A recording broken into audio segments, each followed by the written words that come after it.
Que coisa linda, que maravilha. A saudade apertou dos meus filhos.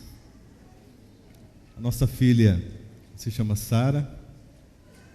A Sarinha está lá na Argentina, na UAP, é o nosso colégio, fazendo nutrição. E o nosso filho está no México. Misericórdia, né? Ele tem 21 anos de idade, faz relações internacionais, está estudando ali. E nós dois, viajando por esse Brasil, pregando evangelho, durante a semana, trabalhando firme ali na TV Novo Tempo.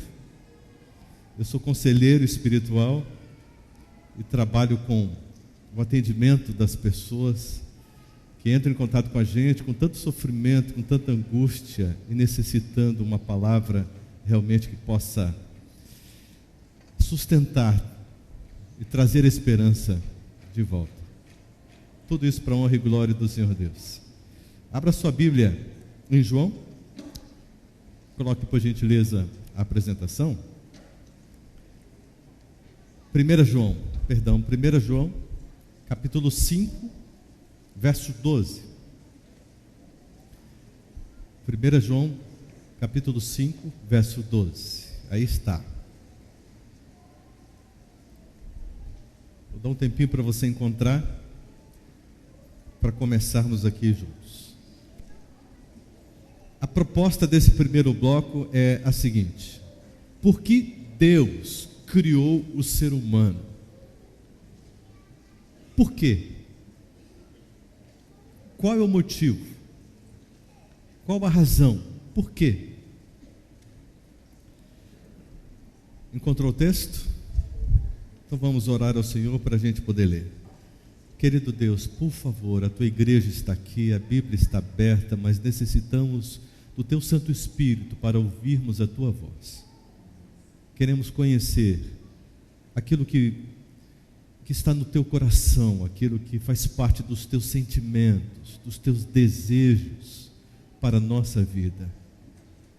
Abraça-nos, Espírito Santo, como foi pedido, venha e derrame-se como chuva serôdia sobre nós, no nome de Jesus Cristo, amém. O texto diz assim: aquele que tem o Filho tem o quê? A vida. E aquele que não tem o Filho de Deus, não tem o quê? A vida. O que significa ter o Filho? Você tem o Filho? Acha que tem, acha que não tem, ou sabe que tem, ou sabe que não tem? Bom, alguns textos para ajudar a gente. Esse texto aqui de Oséias 4:6, Deus, por meio do seu profeta, apresenta um grito muito forte, muito eloquente para o povo de Deus. E ele diz: o meu povo está sendo destruído porque lhe falta o quê? Olha, observe essa palavra, conhecimento. O povo de Deus está sendo destruído, está perecendo porque lhe falta o conhecimento. Em Gênesis 4, verso 1, diz assim: e coabitou.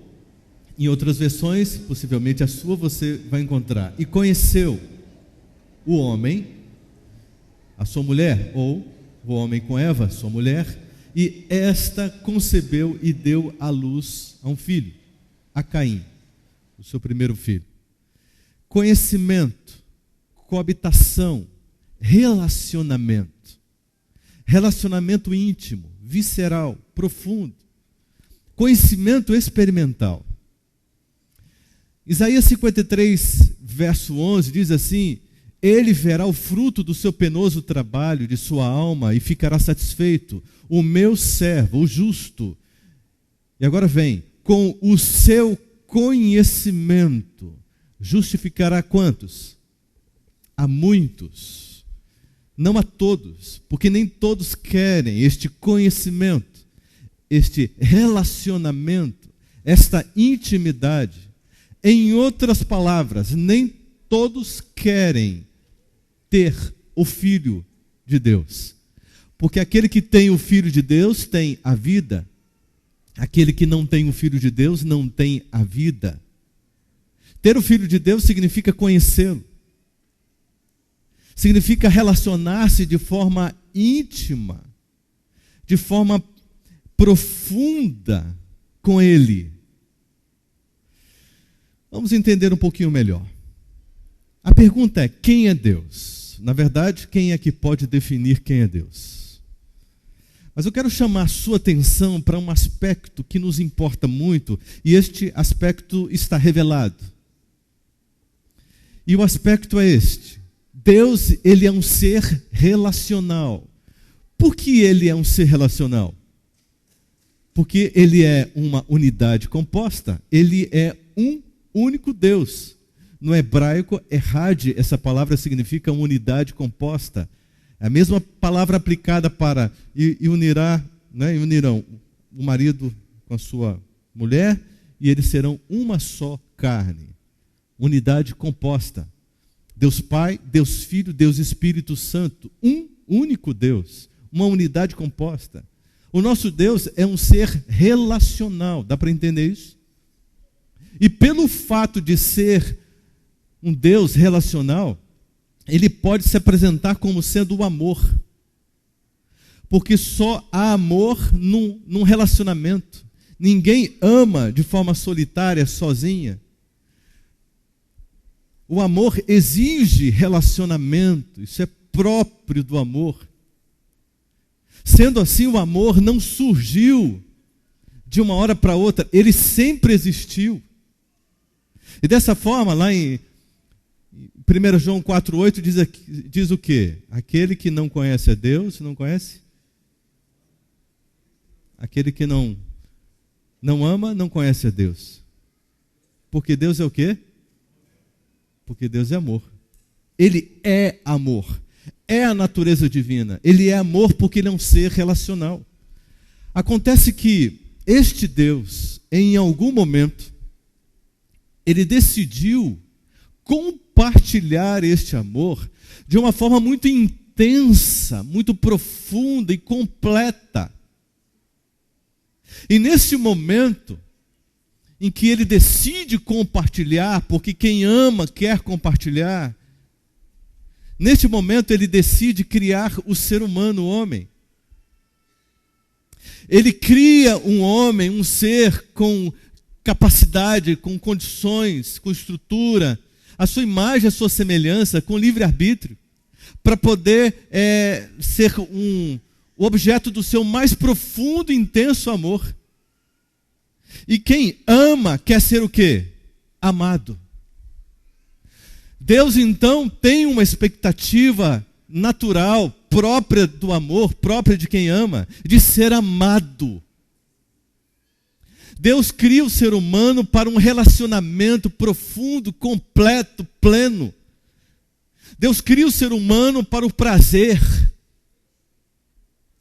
em toda a sua dimensão. E o prazer encontra-se nessa estrutura principal do relacionamento, da intimidade, do conhecimento de Deus. Acontece que para que o homem seja livre, tem que ter pelo menos, para que ele fosse livre, teria que ter pelo menos duas opções. Se ele tivesse uma opção única, então não existe liberdade. E Deus se submete, ele ama tanto, que ele se submete à decisão do ser humano, Adão e Eva, de decidir amá-lo para sempre ou simplesmente dar as costas para ele. E vocês conhecem a história ali em Gênesis 3? Infelizmente, o ser humano deu as costas para Deus. O que aconteceu? Olha só o resultado. O ser humano, ele sai da intimidade de Deus. Ele se desloca para uma região e se desliga da fonte da vida. Se desliga da fonte do amor. E se desligando, torna-se mortal. Pecado, a morte. Não é? Ele dá as costas para o amor. E se mete no egoísmo. Dá as costas para a fidelidade. E se mete na infidelidade. O que ocorre no coração de Deus? Ele desiste do seu sonho? Não. Deus não muda. Deus não desiste do seu sonho. Qual foi o sonho de Deus? Qual foi? Criar um ser que ele fosse, que tivesse todas as condições de amá-lo. Ele deu o livre-arbítrio e esse resultado infeliz ocorreu. Mas no lugar do ser humano ficou o quê? Um vazio. Para a gente entender um pouquinho melhor, nós precisamos das nossas referências humanas. Para a gente entender palidamente o que acontece no coração de Deus. Alguém aqui já foi traído por uma pessoa que amou tanto? Você se doou em sua amizade, você se doou no seu amor, no seu relacionamento, na sua intimidade, você se doou ao máximo, você amou plenamente, você foi sincero, você foi pleno, e quando você percebeu a traição, essa pessoa amada dando as costas para você, lembre-se do desconforto de um sentimento que invadiu e foi dilacerante na sua alma, no seu coração. É algo terrível. Deus, Ele tem um vazio no coração neste momento. E o vazio dói.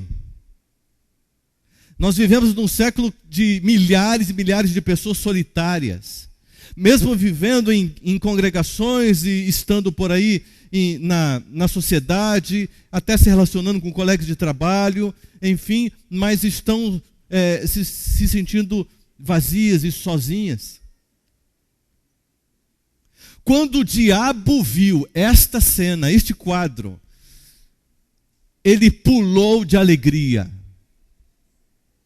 E ele pensou, eu consegui colocar Deus numa situação em que ele não tem saída. Eu arrebentei com Deus. Quando o diabo viu esse quadro, ele festejou. Como eu? Com uma criatura, consegui colocar o Todo-Poderoso numa situação dessa. Isso indica que eu posso me tornar maior do que ele. E ele comemorou. E ele pensou, Deus vai ter que amargar agora para o resto da existência dele, pela eternidade. Ele vai ter que amargar agora um vazio, uma frustração que eu causei ao seu coração. Imagine. Mas o que ele não contava, o que ele não podia imaginar, o que ele não podia acreditar, ele não queria acreditar nessa possibilidade. Algo que ele não sabia, que Deus amaria tanto, que daria o seu único filho para se tornar ser humano, só para ser uma ponte com a sua própria carne e sangue, entre o ser humano caído ao seio da intimidade de Deus. Deus não desiste do seu sonho. Ele criou o ser humano para ser amado por ele, para que ele pudesse amar. Ele não desiste deste sonho. E ele segue até o fim. Mas a ponte está disponível.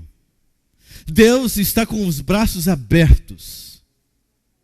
Mas o ser humano olha e diz, eu não sinto desejo, eu não sinto vontade.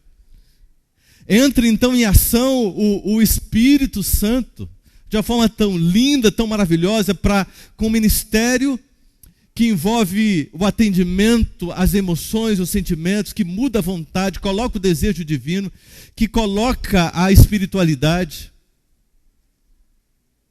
O Espírito Santo vem então fazendo um convite, convencendo e trazendo para a sua influência, e colocando os olhos em Cristo Jesus, ensinando o caminho, sendo o Espírito da verdade para que esta pessoa possa ser reconduzida ao local original do sonho de Deus, o seio da sua intimidade. E as ferramentas do Espírito Santo são incríveis, são poderosíssimas. A oração, que presente. Presente da graça. A Bíblia, que presente maravilhoso. O jejum, no sentido mais amplo, como estilo de vida. Que coisa incrível. E o testemunho, o prazer de ser um co-participante do ministério do Espírito Santo.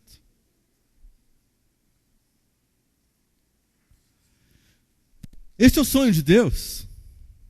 Ninguém tira da cabeça de Deus o sonho de se tornar o seu mais íntimo amigo e de realizar todo um trabalho de resgate pleno para ter você e me ter também de volta, de maneira definitiva, ao local em que eu jamais deveria ter saído. Mas na volta de Cristo Jesus, este momento lindo, maravilhoso irá acontecer, momento da glorificação. E Satanás, diante de tudo isso, ficou com os braços cruzados? Claro que não. Ele elaborou uma estratégia para fazer com que as pessoas compreendessem ou acreditassem que elas poderiam viver agora uma vida com condições de acomodar as vantagens daqui, as vantagens dali, a proposta de Deus com a proposta dele, do mundo. Olha, observe este gráfico aí. Perceba que esta ponte, chamada Cristo Jesus, este caminho, está interrompido. O que acontece? Olha só a participação do Espírito Santo. Por decisão desta pessoa, que se apresenta como cristã, quem sabe adventista do sétimo dia, está resistindo, e não totalmente, permite uma participação do Espírito Santo na vida dela, mas resiste à sua obra plena, completa. Então é um pouco aqui e um pouco ali. E o diabo está dizendo para essa pessoa: você está muito bem, continue assim, você é de Deus, você é de Jesus, olha só para a sua cara, você tem a cara de Jesus, continue desse jeito, você vai para o céu, fica tranquilo, você está muito bem. E nós estamos numa época em que o mundo cristão, em sua grande maioria, encontra-se nessa situação, completamente enganada. Jesus, tão preocupado com tudo isso, falou muitas vezes: cuidado para que ninguém te engane, cuidado, você é muito ingênuo, você pode ser enganado facilmente, cuidado.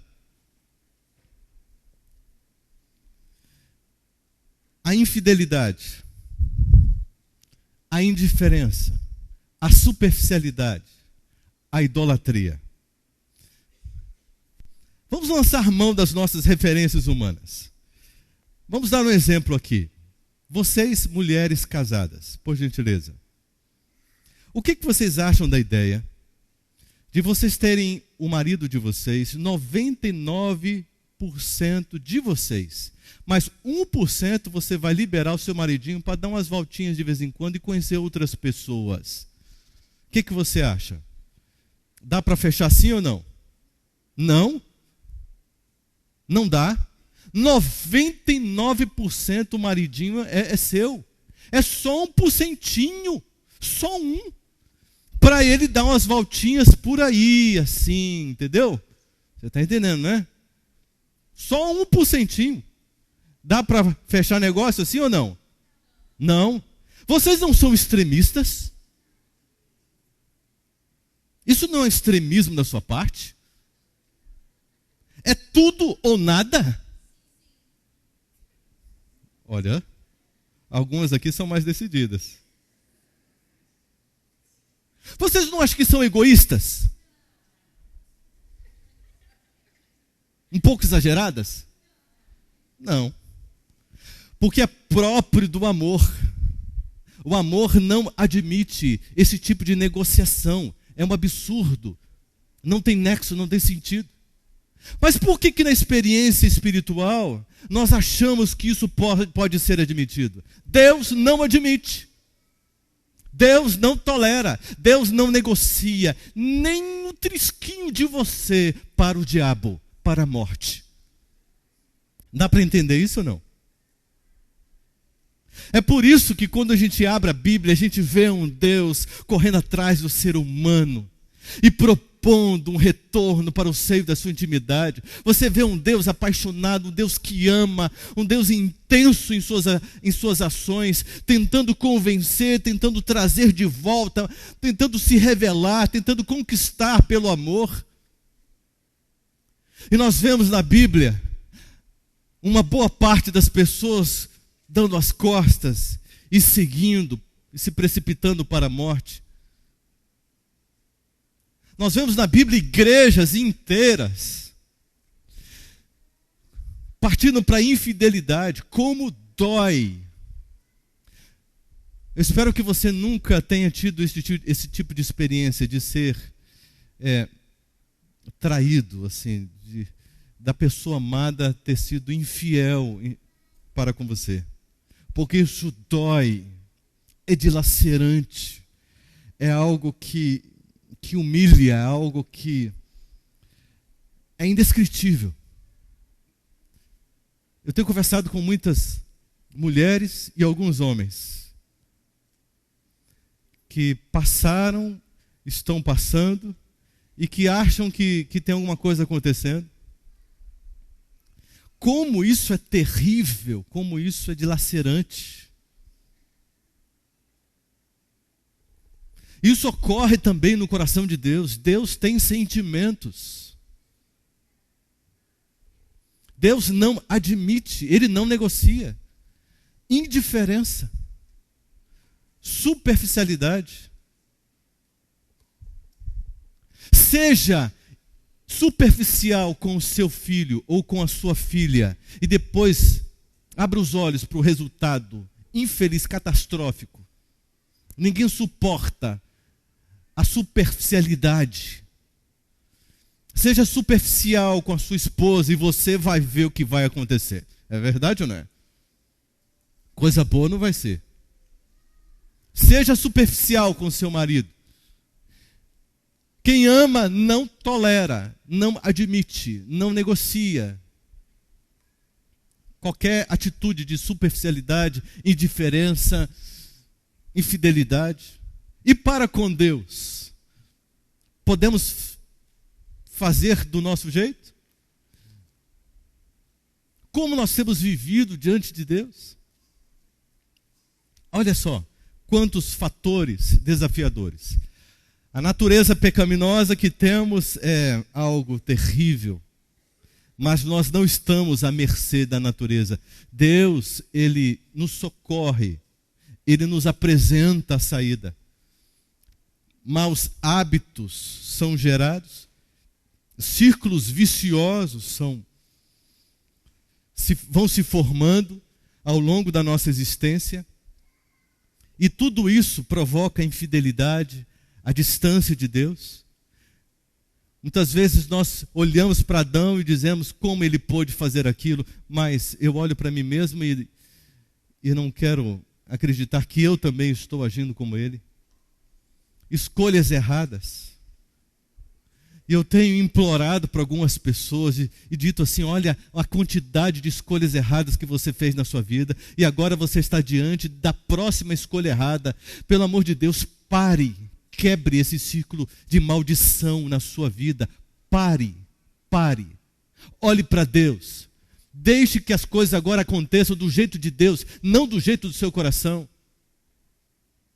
E são pessoas cristãs, mas que têm a vida dirigida pelo próprio coração, pelos próprios desejos, pela sua própria concupiscência.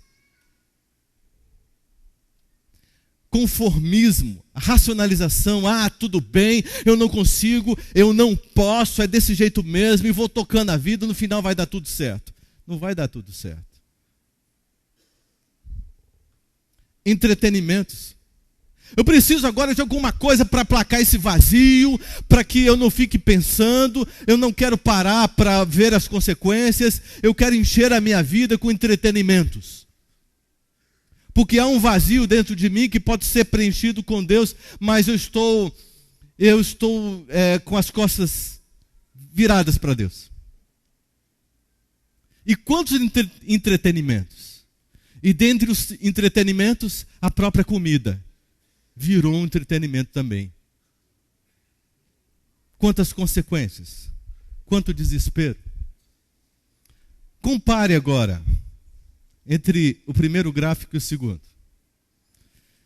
O primeiro gráfico, a estratégia do diabo.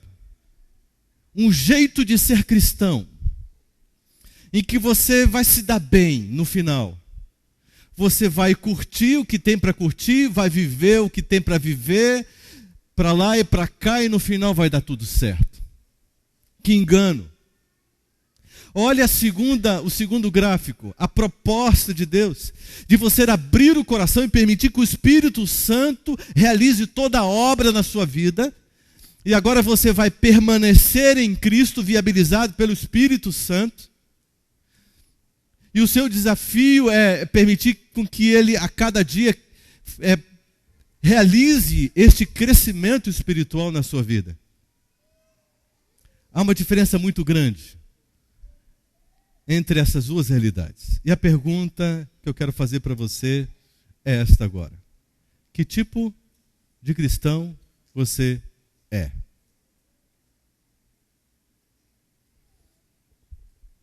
Qual dos dois gráficos ali?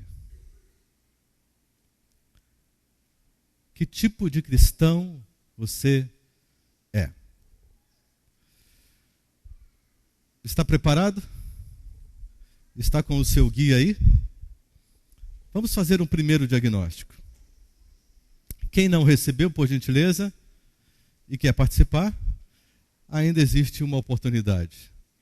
A equipe está vendo aí, levante o seu braço, a sua mão. Ok, então você vai receber o guia, vai dar tudo certo.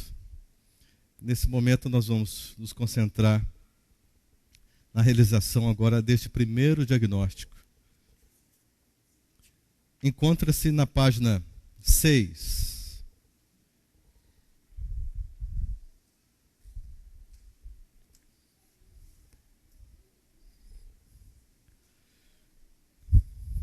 Você tem aí uma roda.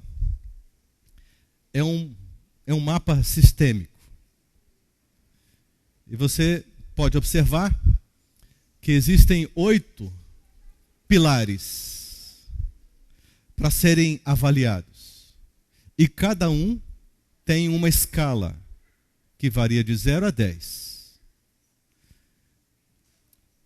Eu vou explicar para você, vou comentar com você cada pilar desse para você entender qual é a intenção.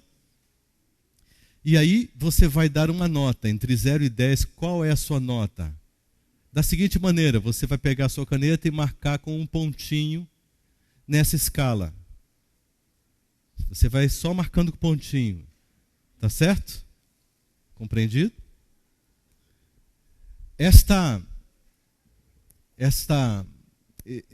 Os números ali fora tem um quadradinho.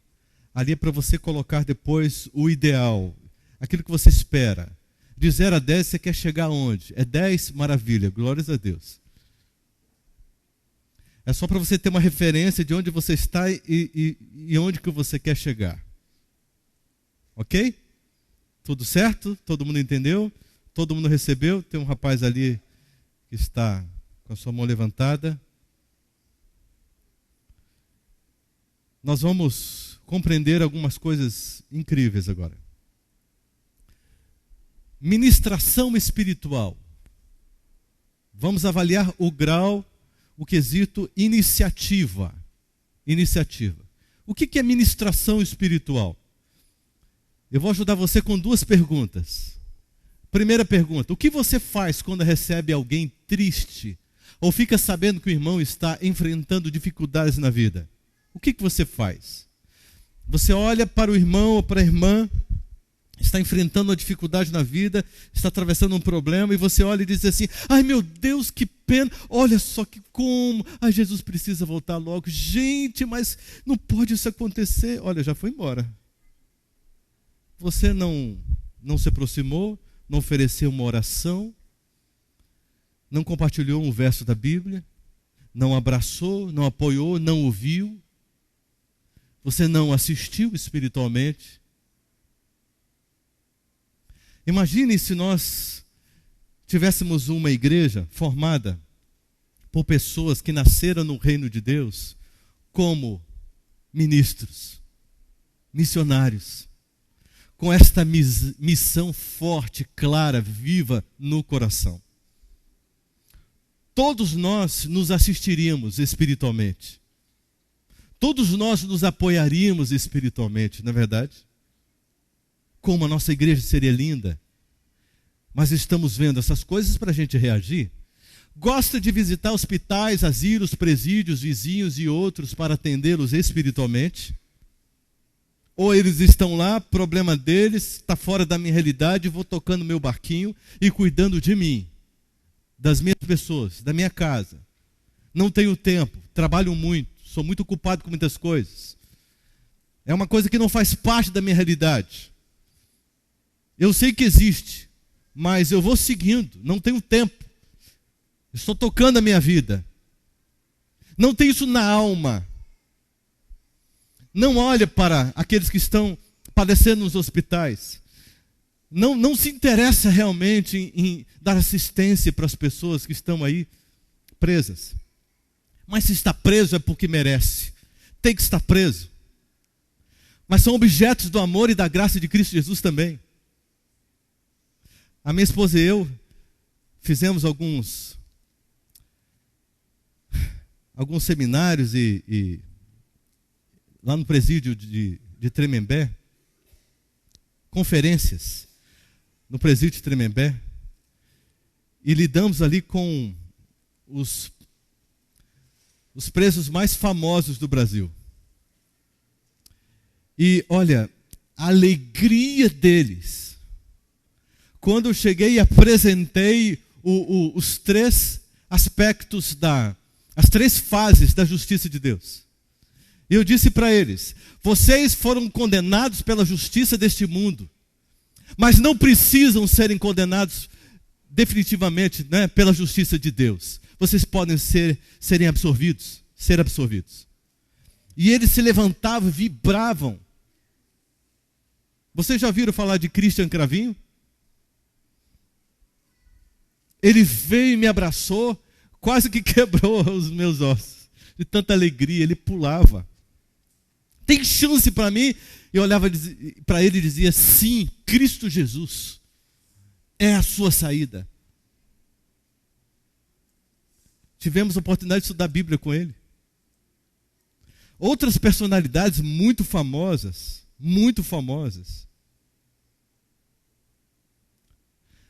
Quando a palavra entra, as coisas acontecem. Não adianta eu ficar aqui dizendo: eles estão presos porque merecem. Mas a graça de Deus precisa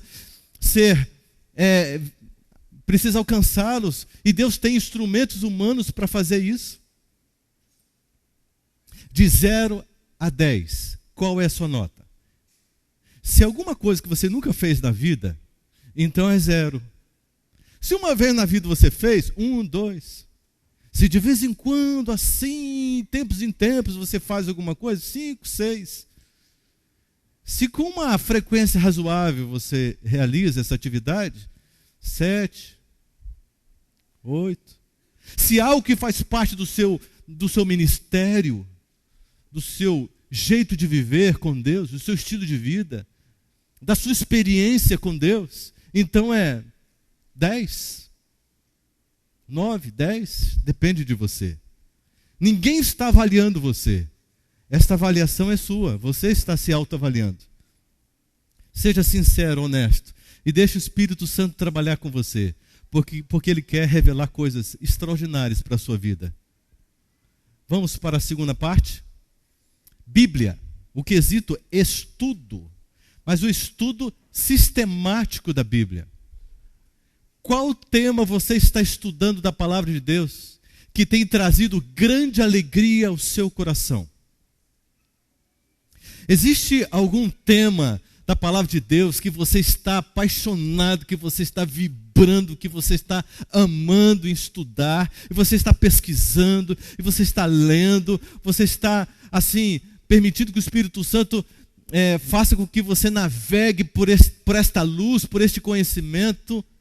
Existe alguma coisa que está te impressionando, te encantando, te entusiasmando, que você chega na igreja e quer comentar com as pessoas, você encontra com outras no seu trabalho, na rua, aonde você vai, e você quer compartilhar isso com as pessoas?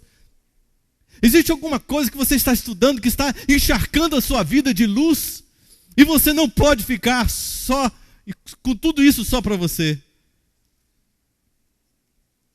O povo de Deus perece, porque lhe falta o conhecimento em todos os níveis, o experimental, o íntimo com Cristo Jesus, mas também porque não estuda mais a sua palavra. Nós estamos vivendo a pior geração de adventistas do sétimo dia, infelizmente. Mas há uma promessa de um derramamento do Espírito Santo para mudar o quadro, e o momento é oportuno para uma mudança completa, no nome de Jesus. O povo de Deus não ama mais a Bíblia. O povo que é chamado povo de Deus não tem mais intimidade, prazer com a palavra de Deus. Tem um relacionamento superficial, ridículo.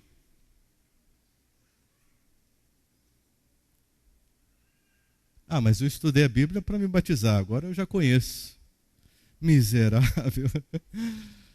Misericórdia, Senhor, que... De 0 a 10, qual é a sua avaliação pessoal? Eu quero repetir uma coisa que eu disse ontem. Em nenhum momento você será exposto, tá certo? Não é a nossa intenção, isso não vai acontecer. Estamos lhe garantindo isso, tá certo? E você não fica curioso aí para ver o esquema do seu maridinho, não. Deixa ele livre. Curiosa. E você também deixa a tua esposa tranquila aí, deixa ela fazer o esquema dela. É o momento dela com Deus, é muito particular. Não dá para fazer junto, é pessoal, é algo pessoal, íntimo, da sua realidade. Tá bom? Então vamos lá. Próximo ponto, terceiro, intercessão, o quesito frequência. As pessoas procuram você para interceder por elas? Quando acontece alguma coisa, elas se lembram de você para pedir oração, porque sabem que podem contar com você, porque você tem uma pegada forte na oração e ora mesmo, com a alma, com sentimento, de verdade, ora mesmo. Alguns anos atrás eu parei de tanto ouvir esse negócio de intercessão, e eu parei e disse: Deus, esse negócio funciona mesmo? Vou fazer uma experiência. Levantei na madrugada e me lembrei de uma situação. A irmã tinha me contado que em uma outra cidade, o marido dela, que não é adventista, estava oferecendo algumas dificuldades para ela. Eu disse: então, eu vou orar por esse cidadão e vou mandar um recado para ele, uma mensagem para ele. Vou fazer um esquema completo de intercessão aqui.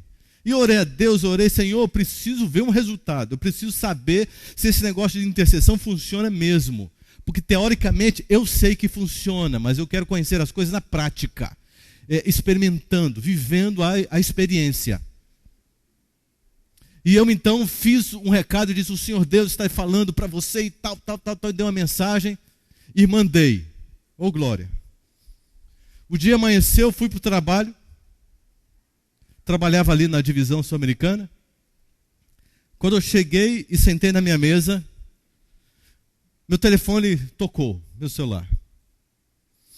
E do outro lado alguém me disse o seguinte, me desculpe, mas eu vou usar as expressões dessa pessoa, tá certo? Me disse o seguinte: cara, por que você me mandou essa mensagem? Por quê? Quem foi que deu esse número para você? Por que você fez isso? Por quê? Aí eu disse: só um minutinho, por favor. Olhei e disse: eu esqueci de colocar o DDD. Aí foi para outra pessoa. Aí eu retornei e disse assim, olha, me perdoe, acabei de entender qual foi o problema. Eu mandei uma mensagem para uma pessoa. E eu errei, eu me enganei, me perdoe. Mas tem um detalhe, Deus não errou. A mensagem foi para você, de Deus para você. Não foi intenção minha, mas Deus mandou um recado para você. Não posso fazer nada, desculpa, foi Deus que mandou. Aí ele disse, cara, você está me deixando louco. Eu disse, essa não é a minha intenção. Conversa isso com Deus, isso é coisa dele, não é coisa comigo não. Cara, isso é demais para minha cabeça, demais, depois eu falo com você. Desligou. Eu disse, opa, esse negócio de intercessão funciona. O negócio é forte. Lá pelas 11 horas da manhã ele me ligou de novo e disse, cara, por que você fez isso? Por que você fez isso? Você está me deixando louco. Eu disse, me desculpe, meu amigo, mas eu não tenho culpa das coisas que Deus faz. Deus falou com você, amigo. Deus falou com você. Cara, não fala isso, que isso me deixa louco. Eu estou enlouquecendo com isso. Cara, não faz isso não. Desculpa, mas eu não posso fazer nada. Foi Deus. Segura essa, meu amigo. Foi Deus. Depois eu falo com você. Desligou. No final do dia, ele ainda não tinha me ligado de novo. E eu fiquei curioso demais. Cheguei no estacionamento da divisão, antes de ir embora para casa, pegar o trânsito. Dentro do carro eu ligo para ele e disse, alô, aqui é o rapaz do engano. Você pode falar? Ele, cara, isso é demais na minha cabeça, eu estou ficando louco com isso. É muito, muito forte para mim, muito forte, muito forte. Eu falei, calma, vamos conversar nós dois? Não, cara, eu nem quero conversar. Não, por favor, vamos conversar. Eu quero saber o que aconteceu. Você está desesperado. Você nem respira para falar. Então, diz para mim o que aconteceu. Eu disse que se eu falar, você não vai acreditar. Eu disse, não, por favor, fala. Porque eu sei, Deus faz coisas, eu vou acreditar. Pode ficar tranquilo que eu vou acreditar. Não, eu não vou falar não, porque você não vai acreditar. Eu disse, por favor, fale que eu vou acreditar sim. Aí ele parou, ficou mudo. Aí disse, tá bom, então eu vou te falar. Seguinte, ontem à noite eu cheguei em casa. E eu vi umas pessoas dizendo que negócio de oração, oração, oração, oração. E eu nunca orei na minha vida. E aí eu cheguei em casa, eu senti um negócio estranho, cara, um negócio assim e tal. Aí eu disse, eu vou experimentar esse negócio que esses crentes falam por aí. Negócio de oração. E aí eu me ajoelhei e falei com Deus, foi um negócio muito esquisito, porque eu estava falando sozinho. Eu falei assim, falei, aí disse, Deus, para mim não ficar achando que eu falei sozinho, manda um recado aí. E Deus mandou. Quando ele acordou, o que esse maluco mandando uma mensagem 3 horas da manhã? Mas quando ele foi ler o conteúdo, era Deus falando com ele. Tudo o que ele precisava. Tudo que ele havia perguntado. Tudo aquilo que ele precisava ouvir. Esse negócio de intercessão funciona. Mas não entenda isso de forma teórica, não. Não acredita em mim, não acredita, não. Faça, experimente. Experimente, entendeu? Porque se você não acredita, eu não estou nem aí, sabe? Para mim, estou nem aí. Mas um apelo eu faço para você, experimente. Experimente. Eu tenho orado, nada aconteceu, continue. Porque um milagre mais profundo, mais intenso está por ocorrer. Não desista, continue. Continue, no nome de Jesus. De 0 a 10. Como anda a sua experiência? Só quando você é convidado?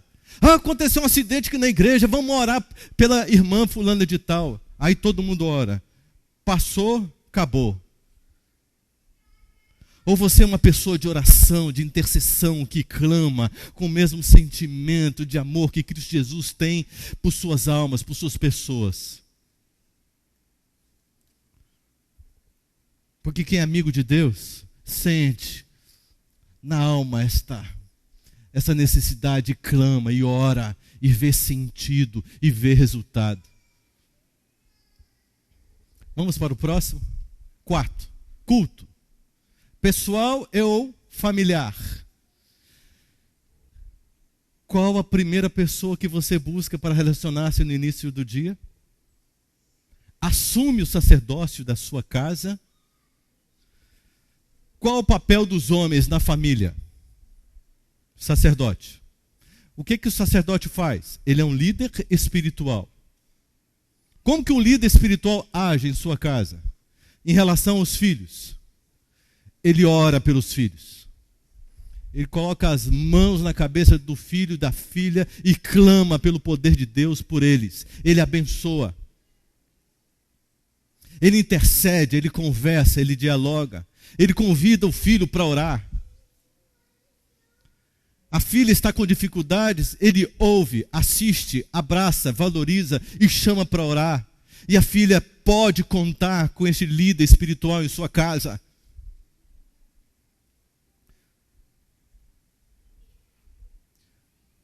Os filhos, quando estão por ali, daqui a pouco, assim, sem querer, eles olham, opa, o papai está orando.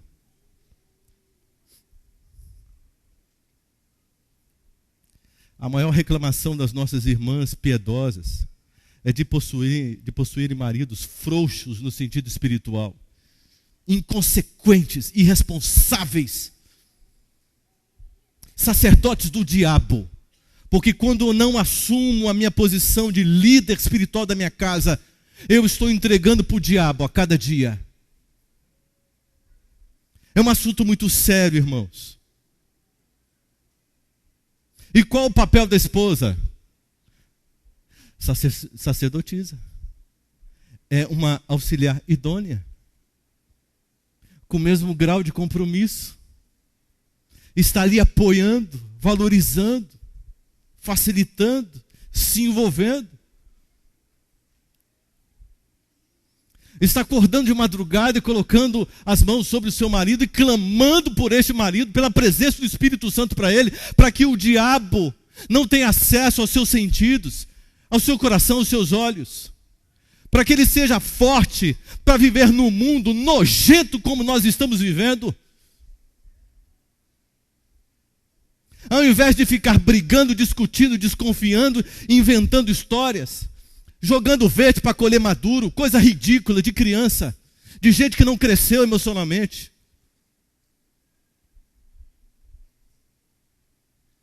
São pessoas que assumem a sua liderança espiritual e assistem a família. De 0 a 10. Como anda essa sua experiência nessa área? Vamos para o batismo do Espírito Santo. Busca diária. Esquisito aqui, busca diária. Olha, algo tão importante. Segredo para a vitória. Sente profunda necessidade de receber o Espírito Santo? Compreende e tem interesse pelo seu ministério? Interesse. Vontade. Quando você clama pouco pelo Espírito Santo, é porque você acha que não precisa. E quanto mais você clama, mais você entende que precisa. E você clama mais pelo Espírito Santo, para que Ele realize este ministério na sua vida de libertação. Para convencer você o tempo todo do pecado, da justiça e do juízo. Para ser o teu guia espiritual o tempo todo. O Espírito da verdade que o guiará a Cristo o tempo todo. Quanto mais você busca pela presença do Espírito Santo, para você, para o seu esposo, para a sua esposa, para os seus filhos, mais ele atua, porque ele está sendo autorizado. Ele respeita o livre-arbítrio. E aí o poder vem, essa chuva de luz que vem para nos dar lucidez, essa chuva de glória que é a presença de Deus e vem para se fazer presente em nós e para nos chamar de templos do Espírito.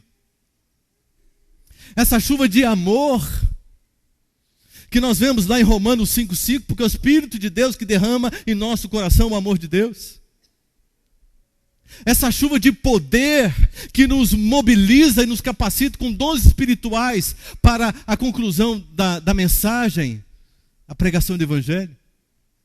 É o refrigério que refaz as forças para aquele que está cansado.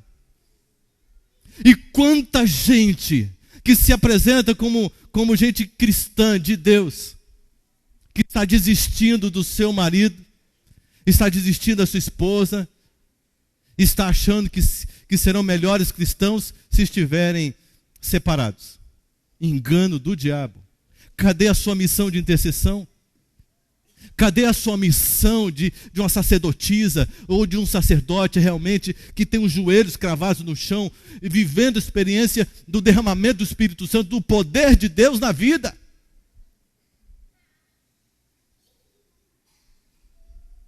O povo perece por falta de conhecimento, por falta de experiência com Deus. E a grande maioria está numa posição de conforto, dizendo: está tudo certo, está tudo resolvido, farto estou, rico estou, de nada tenho falta. E se precipita para a destruição. De 0 a 10, qual é a sua realidade? Sexto, oração. Quesito qualidade e frequência. Quando você ora, sente que está realmente falando com Deus? Você sabe que você pode viver uma experiência completa, extraordinária na presença de Deus? Com seus sentidos plenamente sensíveis e percebendo e sentindo e se interagindo e vivendo na presença de Deus como uma pessoa. Você tem muita necessidade de orar sempre. Nós estamos vivendo numa geração marcada por cristãos que quase não oram. Como anda a sua vida de oração? De 0 a 10. Qual é a sua realidade?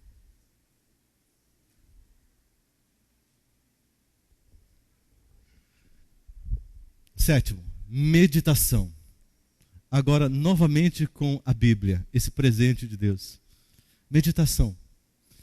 Não tem nada a ver com estudo sistemático da palavra de Deus. Com essa experiência maravilhosa. É uma outra experiência maravilhosa. É quando você abre a Bíblia sob direção do Espírito Santo e conversando com Ele. E você permite que Ele lhe conduza por mensagens da palavra de Deus. Que quando você lê, salta aos seus olhos e entra no seu coração, e é Deus falando com você, é Deus revelando coisas que você precisa compreender, é Deus te fazendo apelos, Deus corrigindo você como um pai de amor, Deus abrindo os seus olhos, Deus te dando mensagens, te dando orientações, te dando missão, acrescentando dons espirituais na sua vida. É quando a Bíblia toda ela foi escrita para você, para te orientar. Quando você atravessa a barreira das letras e mergulha nesse rio de avivamento e consegue lidar agora com sentimentos mais lindos e mais nobres de Deus a respeito de você, da sua vida, das suas pessoas, da sua realidade. Que experiência é essa? Você tem vivido essa experiência na profundidade? Ou nem sabe que isso existe ou como funciona? De 0 a 10. Percepção espiritual, presença de Deus. Eu tenho um amigo que me contou que ele acordou e falou com Deus assim e tal, e estava muito apressado, entrou no carro, pegou a estrada, daqui a pouco ele freou, jogou para o acostamento, desceu, foi para o outro lado, abriu a porta e disse: Jesus, por favor, entre. Eu me esqueci, me perdoa, Jesus. Eu preciso conversar com o Senhor. Entre, por favor. E aí ele fechou a porta, foi para o volante de novo, voltou para a via e foi conversando com Jesus. Alternativa A, esse sujeito está fora da casinha.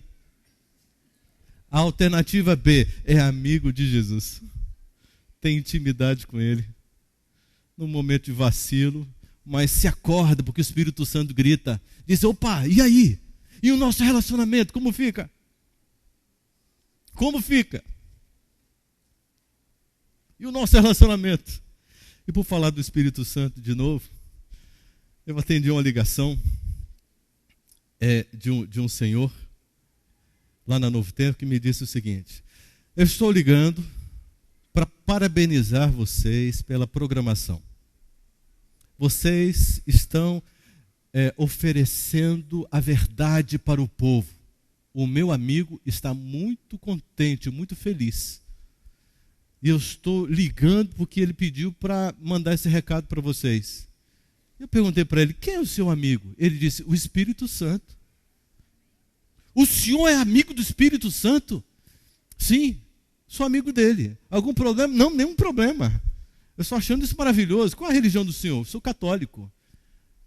E o senhor é amigo do Espírito Santo? Como é que funciona essa sua amizade com o Espírito Santo? Ele disse: é simples, eu sou amigo dele, eu passo o tempo todo conversando com ele. E ele me liga a Jesus de um jeito que eu vivo apaixonado por Jesus. É mesmo? Mas como é que funciona? Me fala um pouquinho, como é que o senhor começa o dia? Ué, simples. Eu peço para ele me acordar, ele me acorda. E assim que eu acordo, começo a falar com ele. E aí eu converso com ele, converso. É gostoso demais falar com o Espírito Santo. E o tempo todo ele me mostra Jesus, a minha necessidade de Jesus. Ele mostra o que eu tenho que mudar na minha vida. O tempo todo. Se eu não fosse o Espírito Santo, eu estava perdido. É mesmo. E aí, depois da sua oração, o que acontece? Aí o Espírito Santo manda eu ir para a Bíblia. E normalmente ele já coloca um texto na minha mente. Aí eu abro a Bíblia e sabe, aquela coisa salta aos meus olhos e eu vou lendo. E eu já sei, o Espírito Santo quer me dar uma mensagem e quer me dar uma mensagem para alguém também. E depois que o senhor lê a Bíblia, o que acontece? Aí eu tenho que sair, porque ele quer que eu vá trabalhar. Aí ele me manda para a rua. Mas o senhor sempre sabe para onde ir? Nem sempre, às vezes sim, mas a maioria das vezes não. Eu saio. E aí o Espírito Santo vai mandando as pessoas com quem eu devorar, compartilhar a Bíblia, falar do amor de Deus. E ele vai me dando. E eu volto para casa feliz, porque eu tive muito serviço. Porque o meu amigo Espírito Santo me dá tanto serviço. Que tipo de experiência você tem com Deus? Qual é a sua percepção espiritual? Você tem um senso da presença de Deus? Um personagem bíblico, José do Egito. Ao invés de ficar olhando para aquela mulher, ele olhou para Deus e disse o quê? Como poderia eu cometer tamanho pecado contra o meu Deus? Onde é que estava o foco dele? Senso da presença de Deus. Deus está comigo o tempo todo. Como é que eu posso pecar? Como é que eu não posso sentir vergonha? Como é que eu vou naturalmente fazer o que não presta? Se Deus está o tempo todo comigo, ele é uma pessoa, ele está comigo, eu converso com ele o tempo todo. Que experiência é essa que nós ainda não temos vivido? Será que a experiência espiritual que você tem tido é suficiente? É tudo que tem para ser vivido? Ou Deus tem um sonho ainda maior, mais profundo, mais completo, mais impactante, mais extraordinário para a sua vida?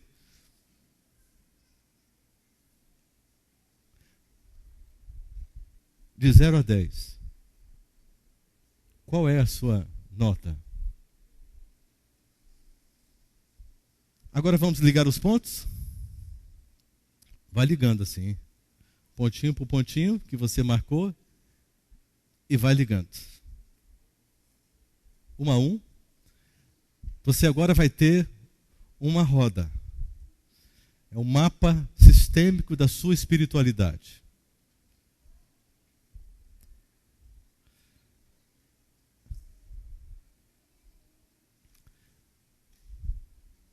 Eu quero te perguntar uma coisa. Quem não está feliz com o que está vendo, diga misericórdia.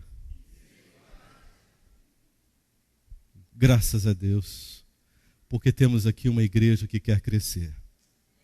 Que humildemente diante do Senhor está reconhecendo a sua profunda e urgentíssima necessidade para reagir diante desse diagnóstico.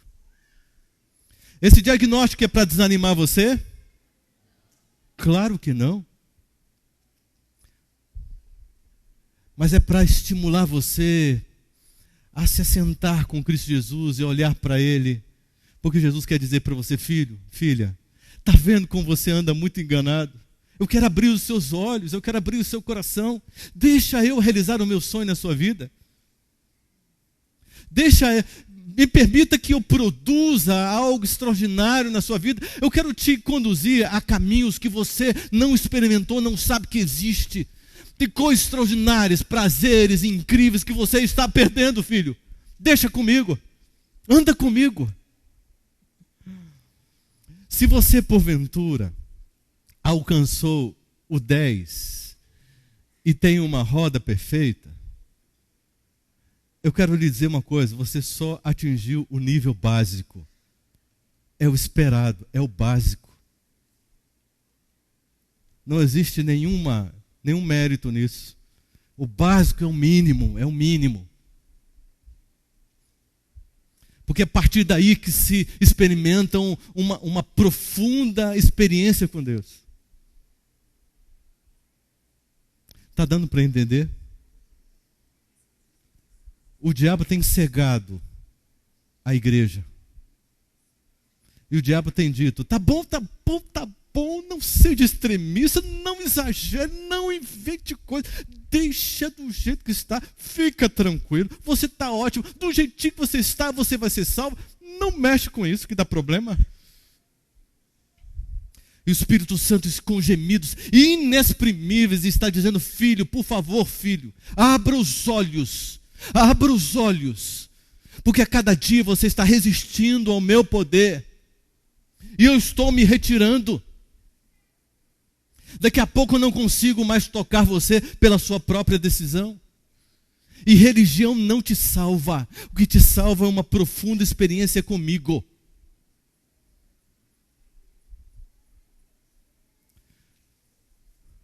Hoje à tarde, a nossa conversa vai ser tremenda. Nós vamos entender como que nós vamos crescer espiritualmente, já que estamos conhecendo a nossa realidade.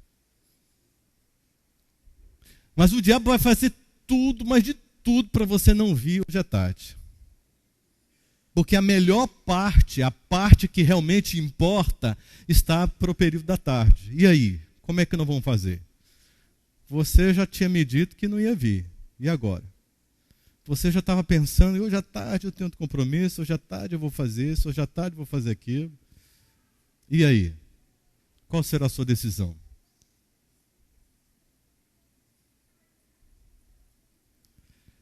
Hoje à tarde nós vamos entrar em outros diagnósticos mais profundos ainda, e você vai entender que tipo, qual o perfil de cristão.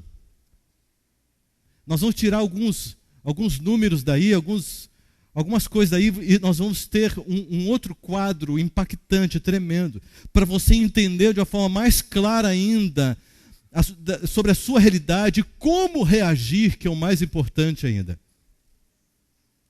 Existe um outro diagnóstico que você vai chegar ao nível de entender se você está com a sua mente embotada no sentido espiritual ou não, e que nível de embotamento você está enfrentando.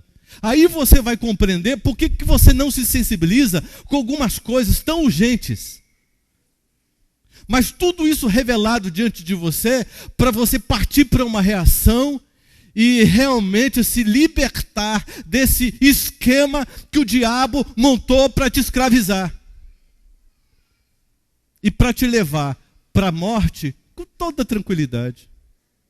No nome de Jesus. Está repreendido toda a obra do diabo na sua vida.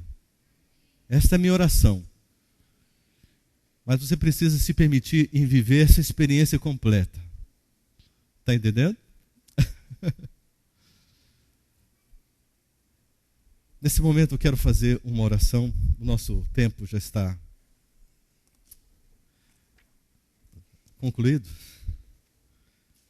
Eu quero fazer uma oração agora. Por você que ao olhar para a sua realidade, está olhando assim, está dizendo, Senhor, misericórdia, Senhor. O que eu posso fazer para sair dessa situação? Aqui está mostrando que eu estou perdido, Senhor. Eu estou muito abaixo do básico. A minha experiência tem sido ridícula contigo, Senhor. Olha só a minha situação, Senhor. Por favor, Pai, tenha piedade de mim. Deixa o Espírito Santo tocar o seu coração e encharcá-lo de humildade, de quebrantamento, porque o tempo agora é propício para o quebrantamento do coração diante do Senhor Deus. Ninguém aqui é melhor do que ninguém. Todos nós carecemos urgentemente e desesperadamente da atuação de Deus, do mover do Espírito em nossa vida. Todos nós precisamos de libertação, de sermos resgatados, porque nós estamos perdidos. Dá para entender isso? É tempo de juízo. A verdade presente está diante de nós e nós, de uma forma muito ignorante, olhando para tudo isso sem entender nada. A verdade presente, irmãos. Observe aqui, olha, observe aqui, primeiro, tempo de juízo. Nós não estamos conseguindo entender o que significa isso, tempo de juízo. É tempo de revamento e reforma. E nós não estamos conseguindo entender. Deus tem um desafio de separar os 144 mil para que se encontre com plena capacidade, com as suas faculdades físicas, mentais e morais desenvolvidas diante de um mundo podre, para estar em pé diante da volta de Jesus Cristo, diante de tanta opressão do maligno, em sua manifestação, inclusive até pessoal, que está profetizada com a manifestação do iníquo. É tempo de revamento e reforma. É tempo da chuva serôdia. É tempo de selamento, porque a porta da graça está num processo de fechamento. Está aberta ainda.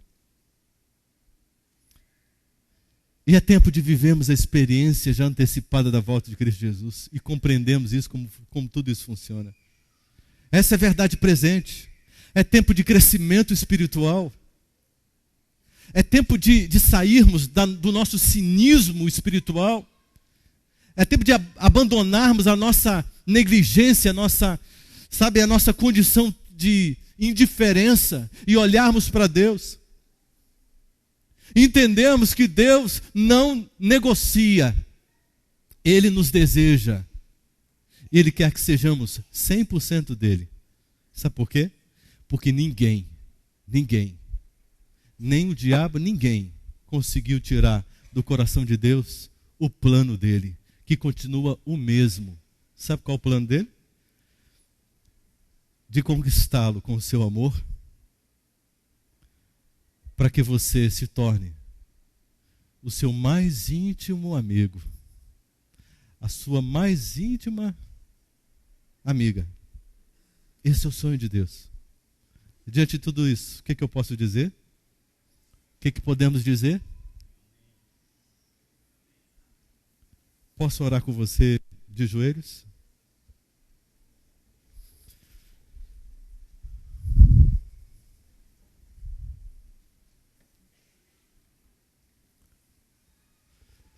Senhor,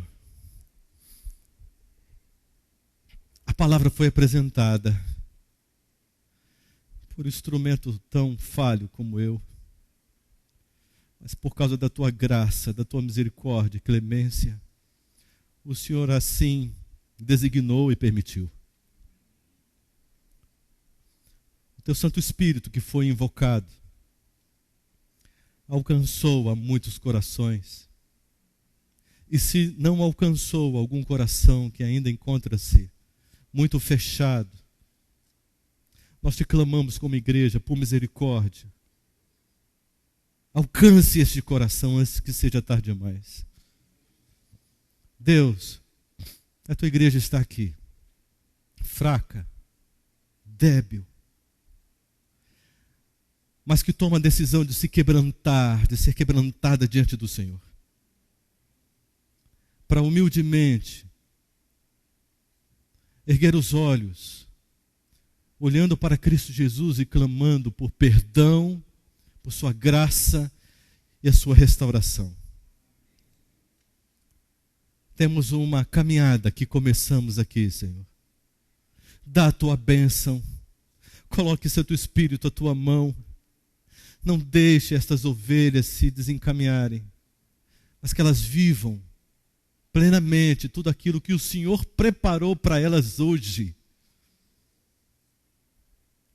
Por favor, Senhor Deus, ao sairmos desta igreja, deste local, que não saímos daqui desesperados de forma alguma, mas que saiamos abraçados pelo Teu Santo Espírito, porque o Senhor a todo momento está dizendo: filho, chegou a hora, tem jeito, tem solução, deixa comigo, chegou a hora. Que saiamos com esperança daqui, para retornarmos à tarde e conhecermos o Teu plano lindo para o crescimento espiritual, o nosso crescimento.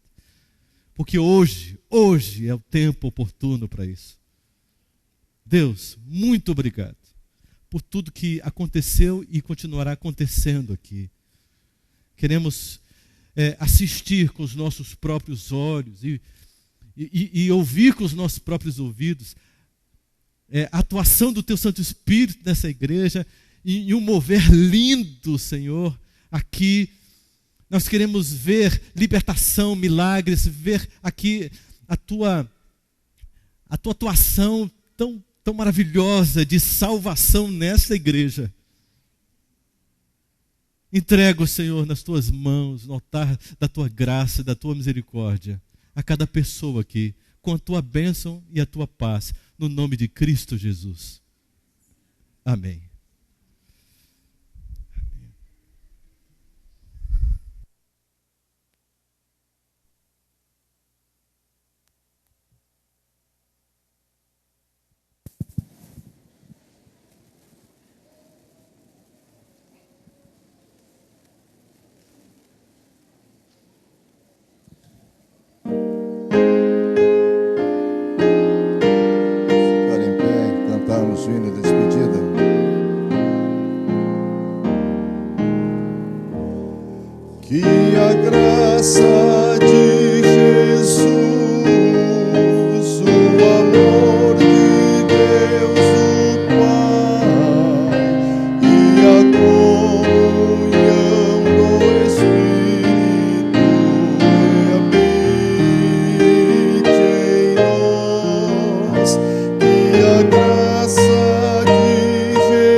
Feliz sábado a todos.